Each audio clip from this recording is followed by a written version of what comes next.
तो आइए William Wordsworth की पोयम पढ़ते हैं जिसका नाम है I travelled among the unknown man. ये लूसी पोएम्स का जो है एक पोएम है जिसमें 5 पोएम शामिल हैं। उसी में से एक पोएम ये भी है I travelled among the unknown man. तो इस पोएम को पढ़ते हैं, ब्यूटीफुल पोएम है। तो ये पोएम बेसिकली किस चीज़ के बारे में दोस्तों, ये जो है जब कोई व्यक्ति अपने देश को छोड़ के चला जाता है तब उसे समझ में आता है कि मैं अपने देश से कितना प्रेम करता हूँ, मेरा देश मेरे लिए कैसा है, उसे ये बात तब फील होता है। वर्ड्सवर्थ साहब इसी बात को इस पोएम में एक्सप्लेन करते हैं। वो कह रहे हैं कि इसको स्टडी करते हैं हम लोग। फर्स्ट लाइन है I travelled among the unknown man. कह रहे कि मैंने एक बार ट्रेवल किया। Once he travelled among the people who were unfamiliar. कह रहे कि मैं अननोन मैन मीन्स अनफेमिलियर, जो परिचित नहीं थे। मैंने ट्रेवल किया जो है अपरिचित लोगों के बीच में। It means he travelled in foreign land, वो विदेश में ट्रेवल किए, अपने देश को छोड़ करके वो बाहर चले गए। In lands beyond the sea at a place which was beyond the sea of his country. कह रहे कि ऐसे लैंड पे चले गए, ऐसी धरती पर, ऐसे स्थान पर जो सागर से, उनके देश के सागर से दूर था, परे था, काफ़ी दूर था। वो ऐसे स्थान पर ट्रेवल कर लिए। नो टिल देन, कह रहे O England not did I know till then, अभी तब तक तो मुझे पता ही नहीं था कि what love I bore to thee, what love कितना प्यार, आई बोर मैं रखता हूँ, टू दी तुम्हारे लिए, मैं तुमसे कितना प्यार करता हूँ, मेरा देश मेरे लिए कितना प्यारा है, तब तक मुझे नहीं पता था, जब तक मैंने अपने देश को छोड़ नहीं दिया। तो ये लोगों को तभी समझ में आता है मेरा देश मेरे लिए कितना अच्छा है, जब तक अपने देश को छोड़ते नहीं हैं। तो नेक्स्ट स्टैंजा हम लोग स्टडी करते हैं दोस्तों। ये it is past that melancholy dream. Can it is past I travelled in the past. मैंने पास्ट में ट्रेवल किया था, मैं फॉरेन लैंड गया था। वो जो पास्ट की बात हो गई। That melancholy dream is now finished. अब वो जो है दुख भरा जो स्वप्न है वो खत्म हो गया है। मैंने पास्ट में ट्रेवल किया था, अब मैं लौट आया हूँ। वो मिलंकली ड्रीम मेरे लिए था टू गो अब्रॉड, बाहर जाना अपने देश को छोड़ करके। वो एक प्रकार से मेरे लिए जो है वो बुरा स्वप्न था और वो स्वप्न मेरे लिए अब ख़त्म हो गया है। वो मिलंकली ड्रीम गायब हो गया है, ये पास्ट की बात हो गई है। नॉर विल आई क्विट दाई शोर। कहने की नॉर विल आई क्विट, अब मैं नहीं छोड़ूंगा। दाई शोर मीन्स बॉर्डर हो, thy means your, shore means border. करे O England I will never leave you again, मैं तुम्हें दोबारा नहीं छोड़ूंगा, मैं अपने देश को छोड़ के कभी नहीं जाऊंगा। अ सेकेंड टाइम, कहने कि दोबारा, सेकेंड टाइम दोबारा मैं अपने देश को नहीं छोड़ूंगा कभी, चाहे जो हो जाए। For because still I seem to love thee more and more. वे कह रहे because he loves his country more and more, his love is increasing with the passage of time. समय के साथ गुजरने के साथ साथ उनका लव जो है अपने देश के साथ बढ़ता चला जा रहा है।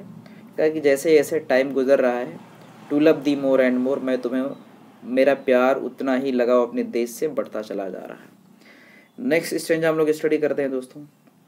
Among Dai mountains did I feel.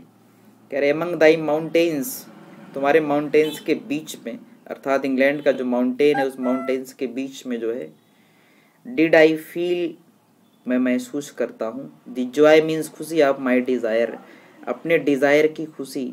It means he felt joy in the mountains of his country, अपने देश के माउंटेन्स में जो है उन्हें रह करके अपने देश में खुशी मिलती है। The joy of my desire, उन्होंने कहा कि मेरे जो डिज़ायर की जॉय है, the joy of his desire is in the England, in his own country, उनके डिज़ायर की जो खुशी है कहीं और नहीं, उनके देश में है। और नेक्स्ट लाइन में कह रहे हैं ऐसा क्यों उन्होंने कहा। And see, it means the desire, the joy of his desire is a girl named Lucy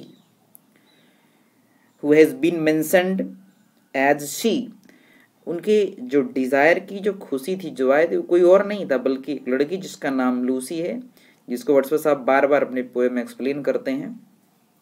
कह रहे हैं सी आई चेरिस्ड मीन्स आई डिजायर्ड, जिसके बारे में सोचता रहता हूँ, मैंने संभाल के जिसको दिल में रखा हुआ अपने। कह रहे हैं she turned her wheel, she is turning her wheel beside an English fire sitting by a fire place.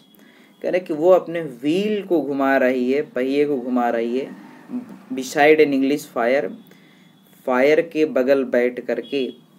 इसका मतलब है एक फायर प्लेस है, उसी के बगल बैठ करके वो जो है अपने पहिए को घुमा रही। It means she is doing something like sewing, वो जो है सिलने वाली कोई काम ऐसा कर रही है, ऐसा फील होता है।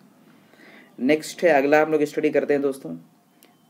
दाई morning showed thy night concealed, it means thy morning showed is mean morning light, showed revealed the Lucy's cottage, जो सुबह की रोशनी है वो लूसी के कॉटेज को शो करती है।